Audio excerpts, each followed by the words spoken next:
entrevista de Fausto Yepes. Hoy con... Estamos en este momento ya en los estudios de FM Mundo con la economista María de los Ángeles Rodríguez, representante de los empleadores en el Consejo Directivo del IES, precisamente para hablar sobre este pago urgente del 40% que se requiere como el reclamo y advertencia al gobierno nacional. Una deuda que podría comprometer otros pagos a los afiliados y jubilados principalmente. Economista Rodríguez, gracias por estar con nosotros. Bienvenida. Muchas gracias, Fausto. Buenas tardes con toda su prestigiosa audiencia. Economista, el monto supera los $2,000 millones de momento y no es la única deuda que tiene el gobierno. ¿Cuáles son las prioridades, lo urgente de este momento y qué es lo que le han pedido al gobierno? Bueno, los atrasos son del año 2023, lo que estamos concentrados en buscar una solución con el gobierno realmente son en este momento los pagos de pensiones del año 2023 que suman acumulado a septiembre aproximadamente $1,250 millones. Eso es lo que estamos tratando de, digamos, es la urgencia que tenemos en este momento. ¿Cuál es el riesgo? ¿Qué tipo de pagos están en riesgo de no cumplirse por parte del IES? Bueno, obviamente este es el fondo de pensiones, entonces es el fondo a través del cual se financian las pensiones de nuestros jubilados, de tal manera que si el fondo no está suficientemente financiado y no tenemos todos los aportes, obviamente habría afectación al pago de pensiones si es que el tema no se soluciona. Se menciona en una nota que reporta Primicias, el portal Primicias, que el atraso con el IES sumaba inicialmente $892 millones de dólares hasta julio, pero se siguió aumentando para septiembre y ya era de $1,250 millones.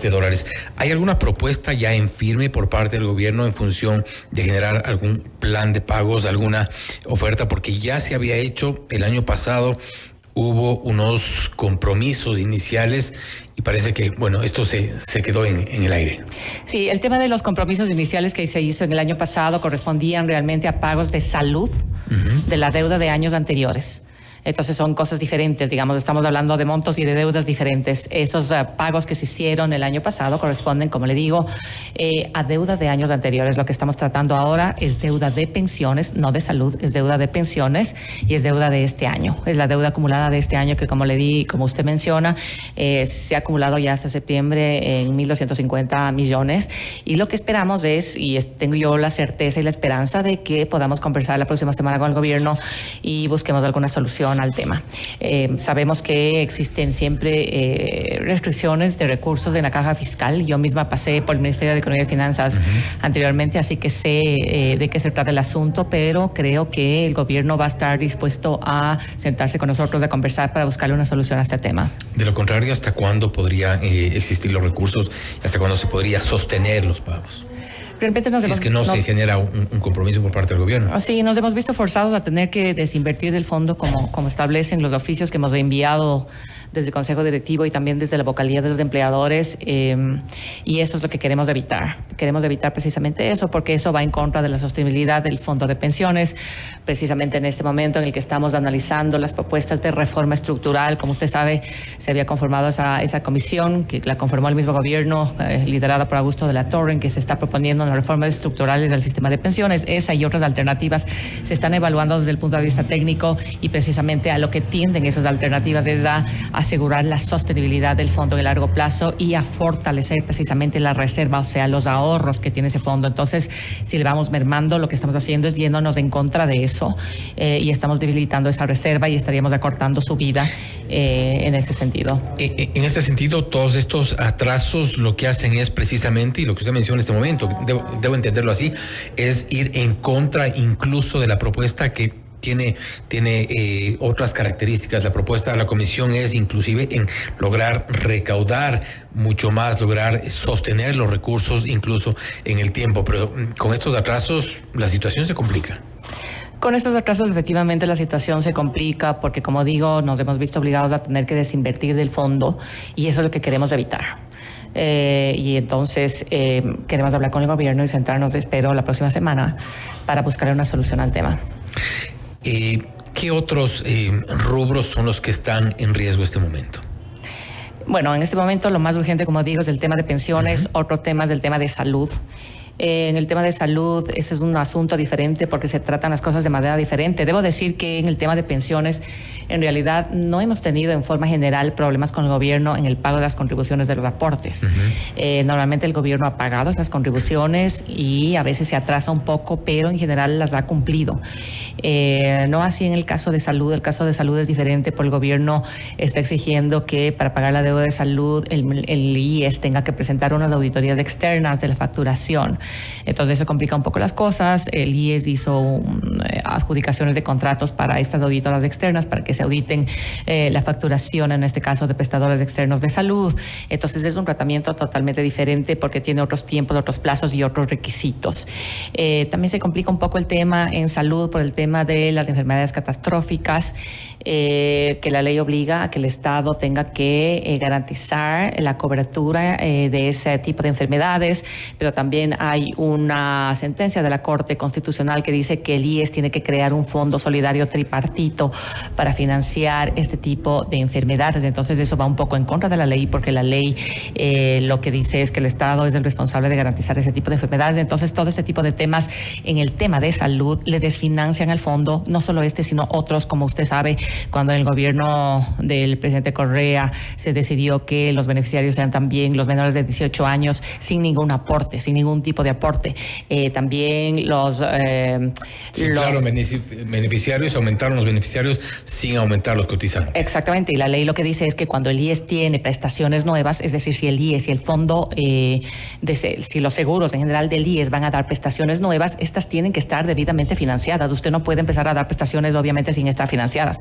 Entonces, si usted por decisiones políticas decide aumentar los beneficiarios de las prestaciones que da el IES, evidentemente lo que va a ocurrir es que el fondo se descapitaliza y se desfinancia y se afecte financieramente. ¿Han pensado en revertir estas decisiones? El parte de la reforma estructural que se tiene que analizar tiene que incluir este tipo de cosas, porque, como digo, la ley establece que cualquier prestación tiene que estar financiada, lo cual es obviamente lógico, ¿no? Entonces, parte de una reforma estructural tendrá que contemplar este tipo de cosas, pero como usted sabe, la propuesta de reforma que hizo la Comisión se refería exclusivamente al tema del fondo de pensiones, más no al fondo de salud. Entonces, son dos temas y dos cosas y dos fondos que se manejan de manera diferente. Entonces, una son las soluciones de reforma para el tema del fondo de pensiones y otro totalmente diferente es el tema de reforma para el fondo de salud. Claro, en algún momento también hicieron incluso lo que se llamó licuaron estas deudas, pasaron los recursos de un fondo a otro, lo cual también complicó nuevamente las cosas en el Seguro Social. ¿Cómo queda? Y creo que es importante también mencionarlo, ¿cómo quedará de aquí a fin de año para el nuevo gobierno la situación del IES? Si bien la Comisión ha hecho las sugerencias del caso para ser sostenibles, y principalmente el tema de la jubilación, el fondo de pensiones, pero en sí, para darle una mirada integral a la situación del IES, ¿cómo quedará para el nuevo gobierno? Bueno, el IES tiene un área actuarial de técnicos actuariales que son excelentes, son muy buenos. Y ellos están analizando diferentes propuestas, la de la comisión precisamente de Augusto Latorre y otras propuestas. Pero como vuelvo a decir, la comisión de Augusto Latorre se centró en el tema de fondo de pensiones, pero el IES está evaluando la posibilidad de hacer una reforma estructural global integral de todos los fondos para darle sostenibilidad a todos los fondos, de tal manera que no solamente haya un parche en el fondo de pensiones, porque se logrará quizás solucionar esa parte, pero no se logra solucionar el tema de salud. Entonces, nosotros creemos que tiene que haber una reforma integral de todo el sistema y también incluir el tema de gobernanza en el IES para que haya una reforma estructural, aparte de otros temas como son la corrupción, etcétera, etcétera. Es decir, un conjunto de soluciones que tiene que dársele a la institución, tanto desde el punto de vista estructural de los fondos financieros como desde el punto de vista administrativo y de gobernanza. Entonces, es un conjunto de medidas que tiene que hacerse para la institución, y lo que se ha pensado pues es que el nuevo gobierno que venga deberá analizar la propuesta que tenga la comisión y cualquier otra propuesta que se haga del IES o de otros grupos, que se le discuta, que se sienten los ecuatorianos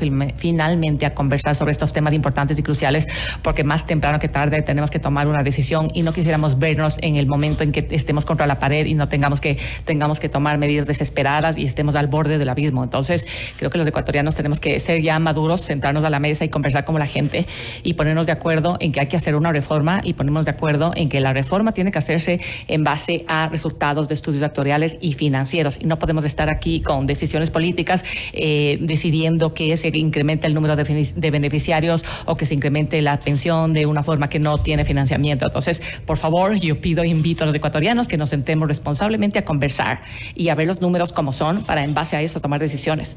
No son decisiones políticas, tienen que ser decisiones técnicas. Una de las decisiones precisamente por parte de la dirección del IES fue, por ejemplo, se intentó contratar una consultoría para de alguna forma ajustar las cuentas del Seguro Social. Usted menciona que hay un equipo importante de técnicos actuariales que pueden, que de alguna forma están trabajando en eso.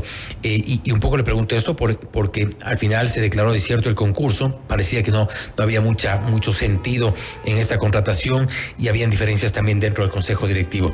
¿Hay todavía esas diferencias dentro del Consejo Directivo?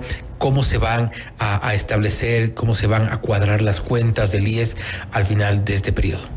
A ver, son cosas diferentes, Fausto. Por un lado, estábamos hablando del tema actuarial, y el tema actuarial tiene que ver con la sostenibilidad de los fondos, es una sostenibilidad actuarial y financiera de los fondos, en este caso del fondo de pensiones. Otra cosa son los estados financieros del IES como institución. Para eso, la Dirección General, que ya es la parte de gestión, acuérdense que quien decide y quien hace esas cosas es la Dirección General, no el Consejo Directivo. Y para la contratación de esa auditoría no participó el Consejo Directivo. Ese es un tema de gestión de la administración, es decir, de la gestión del IES, de la Dirección General. Entonces, ellos estuvieron lanzando este proceso de contratación de una auditora para auditar los balances del IES, que yo creo que es un tema importante que hay que hacerlo, pero también creo que independientemente de que se consulte, de que se contrate o no una auditora, los funcionarios internos del IES tienen que trabajar en arreglar y subsanar esas cuentas, y eso es lo que la vocalía de los empleadores ha estado solicitando, que internamente la unidad financiera del IES con su gente solucione los problemas, porque si es que no podemos solucionar internamente, no podemos dejar que los problemas los solucione solamente un tercero y que la solución esté basada y condicionada solamente a que venga un tercero y nos arregle ese tema. Así que ese es un tema que en lo cual nosotros hemos estado preocupados, mas no corresponde al Consejo Directivo ni a las vocalías, en este caso a la mía, el aprobar o no la contratación de una auditoría para que audite los balances. ¿Al menos lo cuestionaron en algún momento ustedes? Nosotros estamos investigando cuál es el personal que está calificado y que debería estar calificado para solucionar estos balances. ¿Hay personal calificado? En eso estamos esperando la respuesta de talento humano, porque yo creo que debe haber personal calificado. Porque el número al menos sí hay, las direcciones financieras, el personal aparentemente existe. Claro, por supuesto, hay una dirección financiera con un equipo financiero que tienen que estar en la capacidad de empezar a solucionar los problemas que hay en los balances del IES. Y en eso estamos esperando la respuesta. ¿Cuál es su lectura de lo que ocurrió respecto de esa pretensión de contratar las auditorías? ¿Hubo quizá hay una negligencia por parte de quienes están a cargo, quienes deberían hacer ese trabajo dentro del IES? Bueno, yo creo que el IES acarrea problemas de todo tipo desde hace años. Usted sabe que el IES es una institución gigante y es una institución que acarrea problemas y que desgraciadamente las administraciones que vienen a veces tienen otros intereses y no se dedican a solucionar los verdaderos problemas que tiene la institución. Y entonces, como hay tanta rotación, no solamente en el personal del IES, sino también en las autoridades, entonces no existe una continuidad para que alguien diga, a ver, solucionemos esto. Entonces se van acumulando los problemas y no solucionan. Entonces viene otro y no termina de solucionar el problema y luego viene otro y empieza de cero y no se soluciona los problemas y los problemas se acumulan y se acumulan. Entonces tenemos que tener una continuidad y de tomar el toro por los cuernos, de decir, a ver, vamos a hacer esto. Entonces es un problema que se va acarreando de años. Sí creo que falta tomar decisiones para solucionar las cosas. Estableciendo la diferencia que habíamos establecido, y es correcto, en cambio en la parte actuarial, ¿cuál es el último informe actuarial que se tiene del IES? El último informe actuarial es del año 2018. La superintendencia la ley dice, la normativa dice que tenemos que tener estudios actuariales al menos cada 3 años. El último que había era el del 2018 y la superintendencia de bancos, que es el órgano de control del IES, había solicitado que por el tema de la pandemia y porque fue un año atípico, obviamente, donde se vieron afectados, fue una situación atípica que pudo haber afectado los fondos o la afiliación, etcétera, pidió que se haga un estudio actuarial en el 2020 porque el siguiente que correspondía a ser era el 2021. Entonces, se hizo un estudio actuarial del 2020 y lo que estamos haciendo es pidiendo, porque la ley también establece que los estudios actuariales tienen que ser aprobados o revisados por empresas actuarias externas, y en eso está. Entonces, el IES hizo un concurso, el área actuarial hizo un concurso para adjudicar la revisión de estos últimos estudios actuariales del 2020 con una empresa auditora externa, y estamos en ese proceso. Y podría ocurrir lo que ya ha ocurrido en otros informes actuariales, que constantemente, cada que se presentan, se encienden las alertas, las alarmas en cuanto al IES, porque la situación generalmente es complicada. En 2018 ya se advertía de problemas, y eso ocurre constantemente con los informes actuariales. Bueno, sí, lo que sacamos de conclusión de los estudios actuariales, como le digo, es que tenemos que hacer una reforma estructural del sistema, en este caso es que del cada vez sistema de estamos pensiones. peor. Por eso digo, tenemos que sentarnos a decidir y a tomar la decisión de hacerlo. No es cuestión de no conversar el tema y de postergar y procrastinar, sino que lo que tenemos que hacer, sí. Exactamente, sino que lo que tenemos que hacer es tomar las decisiones, sentarnos a trabajar y tomar la decisión y hacerlo. Y yo creo que tanto los grupos de trabajadores que a veces se oponen sin tener conocimiento mucho de los datos, tienen que sentarse a ver los datos, tienen que sentarse a entender los datos y tienen que conversar. Tenemos que conversar. Hay un representante de los trabajadores que es o ha sido históricamente parte de estos grupos, precisamente. En su momento incluso se los ha mencionado como parte de la burocracia dorada, se oponen a todo, pero quieren normalmente más beneficios y más beneficios, y parece que creen que el IES o las instituciones o las empresas públicas son un barril sin fondo. Richard Gómez. Así es. Bueno, siempre estuvimos los vocales invitados, por ejemplo, por la comisión de Augusto Latorre, a participar en la propuesta de reforma que ellos estaban trabajando. Esto no quiere decir que el IES esté aceptando totalmente esa reforma o lo que sea. Podemos hacer observaciones, podemos analizarla. ¿Los trabajadores participaron? Yo participé, y yo creo que cada uno le da la importancia que cada uno quiere darle a los temas. ¿Ellos no? Ellos, entiendo que algún delegado tuvieron, pero... Me da la impresión que no le dieron tanta importancia. Así es. ¿Por qué cree usted? Bueno, yo creo que... No sé exactamente, no puedo hablar por él, pero lo que sí puedo decirles es que estuvimos todos invitados a participar en las mesas de trabajo. Ustedes, como parte del Consejo Directivo, nos reclamaron que participen, que estén activos, independientemente de cualquier decisión que se tome más adelante. No era tampoco vinculante lo que pueda decir la comisión. Bueno, yo creo que es un tema de cada uno, ¿no? Yo creo que en el caso de la representación, en este caso mío, de la vocalía de los empleadores, es un tema que a nosotros, como representante de los gremios empresariales, nos parece un tema fundamental sentarse a conversar, porque es un tema estructural que hay que hacerlo y no es cuestión de postergarlo. Entonces, yo creo que cada uno debe darle la importancia a las cosas que se merecen, y yo considero, como vocal en representación de los gremios empresariales, que esto es un tema trascendental. Es uno de los pilares en los cuales esta vocalía trabaja. Entonces, cada uno sabe qué prioridades le tendrá que dar a su vocalía y al trabajo de su vocalía, y en el caso mío, pues yo hablo por mí, para mí es un tema trascendental. Pero de lo que usted ha podido sentir de su experiencia dentro del Consejo Directivo, ¿hay gente que le pone el pie al IES? Yo creo que hay gente que no le interesa mucho que el IES progrese. Yo creo que se pueden hacer grandes cosas por el IES. Es una institución a la que yo realmente les he llegado a querer. Es una institución que me interesa. Es una institución por la cual yo quiero luchar. Es una institución que yo quiero sacarla adelante. Es una institución que tiene temas cruciales en los cuales tenemos que trabajar. Pero lamentablemente yo sí creo que hay gente a la que no necesariamente le interesa eso, sino que tiene quizá otros asuntos. Otras agendas, y a lo mejor no necesariamente le da prioridad a los temas que deben darse prioridad. Pero cosas buenas por el IES se pueden hacer. ¿En el corto plazo? No necesariamente en el corto plazo, no, porque son temas estructurales grandes que se han acarreado desde hace años, y que sí necesitarán tiempo para solucionarlos, pero que se puede solucionar si uno tiene la voluntad de la decisión política y el interés de sacar la institución adelante. Y lo cierto es que el IES está en riesgo. El IES está con problemas momentáneos de liquidez que tenemos que solucionarlos, y tenemos que sentarnos, ojalá la próxima semana, a conversar con finanzas para darle una solución. Esperemos que se logre un acuerdo. Economista, nuevamente, gracias por haber estado. Muy amable, Fausto. Gracias a usted. Gracias. Ha sido la economista María de los Ángeles Rodríguez, representante de los empleadores en el Consejo Directivo del Instituto Ecuatoriano de Seguridad Social, hablando sobre el pago urgente que se requiere del 40%, un reclamo que se ha hecho al gobierno nacional. Ha confirmado que para la próxima semana está previsto una reunión en función de que se pueda cumplir con este pago, que pone sin duda en riesgo las cuentas del IES. Esto es Notimundo Estelar, siempre bien informados.